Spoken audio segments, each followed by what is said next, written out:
How to add shapes and icons in Microsoft Word. Hi everyone, welcome back to Wake&Tech. We are going to be learning how to make your document more visual and engaging by adding shapes and icons in it.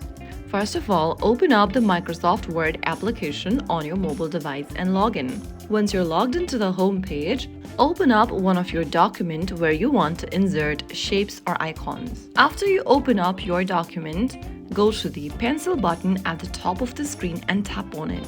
Once you do that, from the lower menu, you will see the plus button, tap on it, and then go through the options available and tap on the shapes option.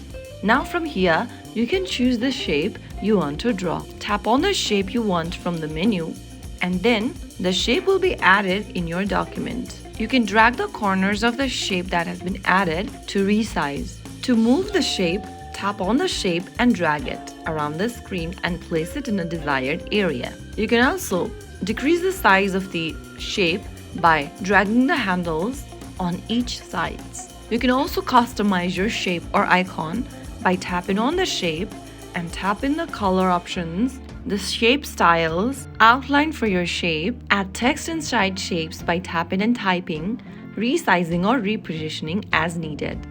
You can use the shapes for flowcharts and highlights, use icons to replace long levels with quick visuals, keep your sizes consistent for a cleaner look, and don't overcrowd the page. So that is how you can easily add shapes and icons on Microsoft Word. If you found the video helpful, don't forget to like, share, and subscribe to our channel. I will be back in the next episode. Thank you for watching.